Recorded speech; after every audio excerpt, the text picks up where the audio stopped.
So after my Sniper Ghost Warrior 2 review, a bunch of people emailed me and told me to go play the first game again, and for once I agreed with them. I played literally 10 minutes of it before deciding I hated it, and this was back in 2011. So what do I think of it now? It's a lot better than I thought it would be.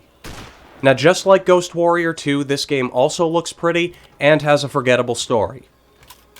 But I didn't mind that. For once, I wasn't playing a game for the story. I was playing it for the game. Because as far as gameplay goes, Ghost Warrior is pretty damn good. It runs on the Chrome Engine 4 as opposed to the CryEngine 3, and it plays a little different in terms of things like shooting mechanics, moving around, stuff like that. It feels different, a lot lighter. That's the best way I can put it, and the sensitivity is much higher too.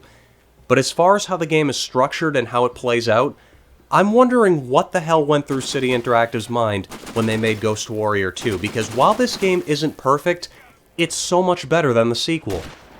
First thing that caught my attention is 20 seconds into the dumb training level that Ghost Warrior starts off with, you're given the option to skip it. I was like, whoa, what the fuck? Seriously, when have any of you guys ever seen this in a modern military shooter? That was nothing short of a shock to me, and I happily skipped it. Then, for about half of the first level, it's pretty boring. You have this guy talking on the radio, telling you when and where to move, but once you hit the second half, which takes maybe a few minutes, all of a sudden you're thrown right into the thick of things and can run around however you want. I was surprised. The game doesn't tell you where to move, when to take a shot, doesn't limit your movement to anywhere on the map, you figure it all out. And even though it makes it seem like you need to chase up to a boat that's about to get away really quick, you can take your time. Another interesting thing is that you can go in guns blazing. You don't have to be sneaking around quietly picking off bad guys, and that creates some very interesting gunfights, because when you're up against guys with machine guns, and you only have a sniper rifle and a pistol, your reaction time has to be faster than fucking lightning, especially when you get spotted, because I almost forgot to tell you, your health doesn't regenerate. This game uses the old health system. You have med kits, and each one of them restores 50 health points. You start every level with 3 and can find more throughout the level, but you can carry no more than 5 at a time. Making things even better is that you can pick up guns the bad guys drop. You're not stuck with sniper rifles for the whole game, though you can't carry a sniper rifle and assault rifle at the same time, which kind of sucks, but hey, I'll take what I can get.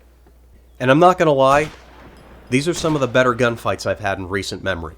And when you consider how many shooters I've played in my life, that's definitely saying something good. It's further helped by the fantastic variety of levels. It's not like Ghost Warrior 2 where you're either mollycoddled through the level Call of Duty style, or are walking down a super linear path shooting bad guys that are all marked for you before you start shooting. No, variety is in this game's vocabulary. For example, one level you start off by sneaking into a lighthouse, then you take out a few bad guys, but only when planes are flying overhead, so you don't get spotted when you fire off a shot. Then you're playing as an assault team fighting your way through an oil rig, then you're providing sniper support to that team, then you gotta get the hell out of there. Not every level is gonna be like this, obviously, but even the most basic levels here are so much better than Ghost Warrior 2, and they're so much more open as well. Here, have a look at this. You can clearly see that the waypoint marker is in the complete opposite direction of where I'm going. It feels like I'm breaking the game, like I was never meant to be able to do this. And you know what? It's thanks to moments like these that for the first time since I can remember, as I said before, I wasn't bothered that the game had a forgettable story. The story wasn't even on my mind because I was having a blast playing the game. This kind of stuff makes me want to go back and replay this level, which I did. This is what a game should be. There is no way in hell I would have been able to do any of this in Ghost Warrior 2. Another thing I really like is the radar system. It doesn't spot every enemy in the immediate area for you. A few of them will show up automatically, but most of them require you to physically spot them, as in put your crosshair on them.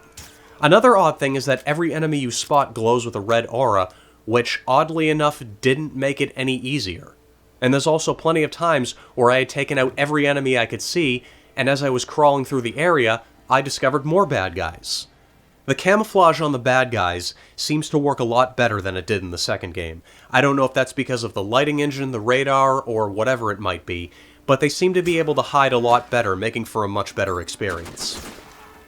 Alright, at this point I know I've been judging Ghost Warrior 1 almost exclusively in comparison to Ghost Warrior 2, but even if I don't, Ghost Warrior is still a good game.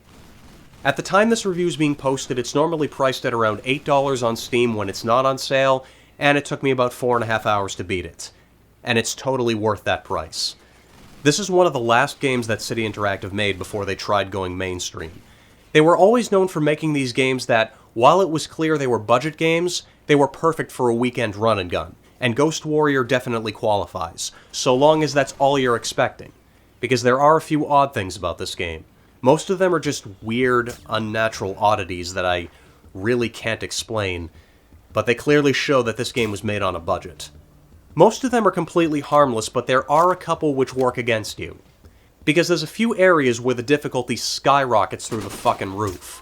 These parts really ticked me off, and didn't leave me with any sense of accomplishment or satisfaction when I beat them, like most tough situations in games, because it was something extremely dumb or extremely awkward that I had to do in order to beat them, and they each took me about 10 to 15 tries apiece. I guess it has to do with stealth becoming inexplicably mandatory during these areas. You would think that every time you're playing as the sniper, stealth would be mandatory, but no, it's only in like 3 spots in the whole fucking game. Not only that, but there's a lot of invisible walls in these areas, too. I saw so many other ways that I could have beaten each of these areas, but there were invisible walls everywhere that prevented me from doing so. And it can ruin your enjoyment of the game, at least until you beat it. But thankfully, there is a way. Ghost Warrior has dedicated slots for auto, manual, and quick saving. So long as you're playing on the computer, which is where I'm hoping you're playing this game. I don't know about the consoles, especially the PS3 version, because I heard it was changed up a little bit, but I'm pretty sure they don't have this feature. I could be wrong, someone correct me if I am, but as far as the computer version goes, thank the motherfucking 9 Divines for these save features. If I was playing it on the consoles, I don't think I would have gotten by these areas. In the end though, it's not a big deal because there's only a handful of these, and they last maybe 5 minutes. So if you're looking for a good weekend run and gun, Ghost Warrior is a great game. The same cannot be said for its expansion pack, though. Unfinished Business is terrible. This is where City Interactive started to go the ways of Ghost Warrior 2.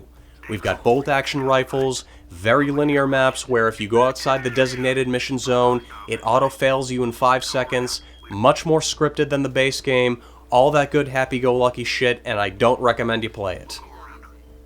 You know, I finally get the gist of how City Interactive went with all of this. They started off with something decent with the first Ghost Warrior, started going downhill with Unfinished Business, completed that journey with Ghost Warrior 2, then realized how badly they fucked up and started to correct themselves with Siberian Strike. And then somebody at the meeting table said, okay guys, nothing we're doing is working, so let's try something radically different. And that brings us to Sniper Ghost Warrior 3, the wild card.